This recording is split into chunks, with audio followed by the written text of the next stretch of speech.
Hey everyone. So this video, is about the heart, I guess. And while I had you here, I figured I would just take a second to kind of pour mine out a little bit. It's been a really rough past few minutes with trying to come up with a video intro. Nothing really came to mind, but really what I wanted to say to all those people that get me through the day, all you subscribers out there, all those biggest fans, is that I love you. I love you with all of my brain. Really because the heart physiologically doesn't have the ability to love. So love you with my brain. And let's learn about the heart.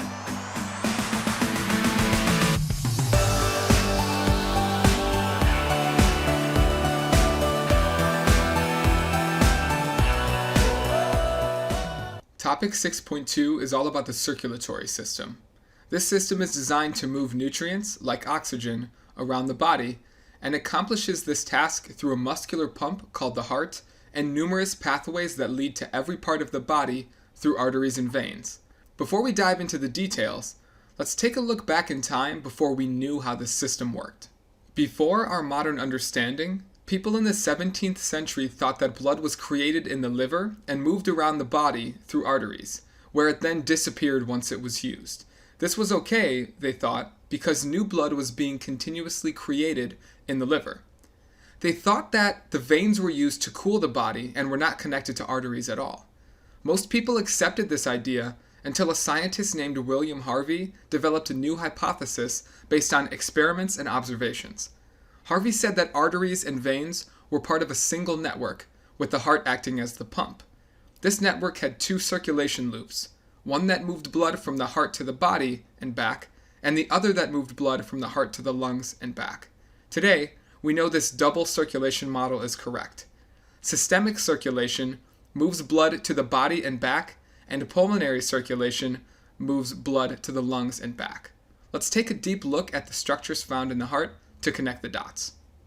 Let's start by orienting ourselves with the structures of the heart. First, it is important to note that when looking at a heart on paper, you need to orient yourself to a flipped perspective. Because if this person were standing in front of you, their right and left side would be mirrored to your own perspective. This means that the left side of the paper would show the right side of that person's heart, and the right side of the paper would show the left side of that person's heart. This is important when labeling structures and understanding blood flow. Now, let's label the important structures, starting with the four chambers of the heart. The upper chambers of the heart are called atria, or singular atrium. Here we have the right atrium, and on the opposite side is the left atrium. Below the atria are two lower chambers called ventricles. This is the right ventricle, and this is the left ventricle. The two sides of the heart are separated by thick tissue called the septum. The atria and ventricles are separated by valves called atrioventricular valves. These are easy valves to remember because the words atria and ventricle are used in naming the valve which separates the chambers. Additionally, there are two more valves called semilunar valves. These two valves are located here. If you want to be more specific, this valve is called the pulmonary valve, and the other is called the aortic valve. Either way, they are both semilunar valves. Other important structures include the arteries and veins that are directly attached to the heart. For arteries, we have the aorta, located here, and the pulmonary artery, located here. For veins, we have the vena cava, here, and the pulmonary veins, here. Now that we have the structures, let's draw some arrows that show the circulation of oxygenated and deoxygenated blood through the heart. I recommend using two different colors for this when you draw it. Let's start with the end of systemic circulation, where deoxygenated blood is returning to the heart from the body. This deoxygenated blood is sent into the right atrium through the superior and inferior vena cava. From here, it gets pumped to the right ventricle through the atrioventricular, or AV, valve. When the right ventricle contracts, it sends the blood through the semilunar pulmonary valve to the pulmonary artery. This blood is then taken to the lungs where it picks up oxygen, which I will note here as a color change. The oxygenated blood then returns to the left atrium through the pulmonary veins. This notes the end of pulmonary circulation. Once in the left atrium, the blood gets pumped into the left ventricle across the AV valve on the left side of the heart. When the left ventricle contracts, the blood exits the semilunar aortic valve to the aorta, where it is pushed to all parts of the body. When it reaches its desired location, the oxygen is dropped off and the blood becomes deoxygenated. It then returns through the vena cava to the right atrium, and the entire process starts over again. That ends the systemic circulation cycle. One other important note, you will see that the left ventricle is much thicker and stronger than the right ventricle. This is because the left ventricle has to generate enough pressure to move blood throughout the entire body, where the right ventricle only has to generate enough pressure to push blood to the lungs. As the heart is beating, there are different changes in pressure within each chamber. This graph shows the pressure changes in the atrium, ventricles, and the aorta during the different parts of the cardiac cycle. Notice that the atrial pressure is consistently lower than the pressure in the ventricles and the aorta. But why is this? Because the atria only need to push blood to the ventricles, which are located directly below their position. Completing this task does not require much pressure. On the other hand, you should notice that the ventricular and aortic pressure are very high, especially at the same time. During this part of the graph is when the ventricles are contracting.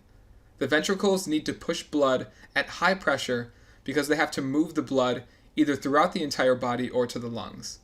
If there was low pressure generated by these chambers, the blood would not move very far, which would be detrimental to our survival.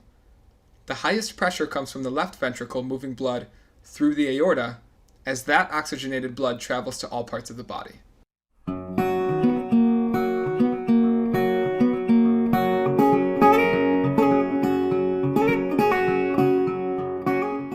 There are three main structures that blood moves through in the circulatory system.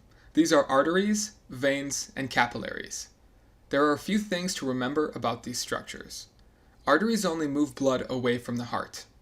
Arteries have thick, elastic membranes and a narrow, interior space called the lumen. This keeps the blood moving at high pressure. Veins only move blood towards the heart. Veins have thin walls and a large lumen. Veins also contain valves that prevent blood from flowing backwards on its way back to the heart. This is essential because the pressure in veins is very low. Capillaries are structures that connect arteries and veins and allow materials, like oxygen, to be exchanged with surrounding cells and tissues. Capillaries are 1 cell thick and are so small that only one red blood cell can move through them at a time.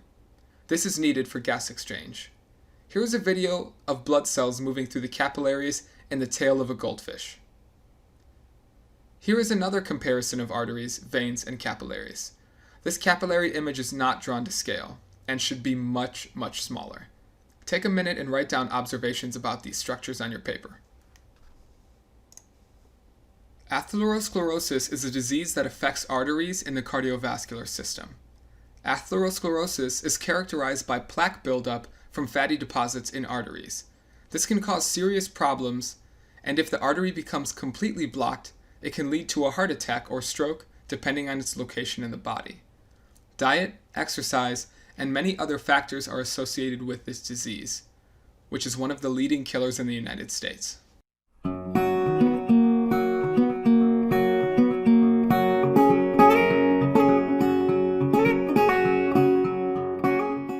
The heartbeat is controlled by structures called the sinoatrial node and atrioventricular node.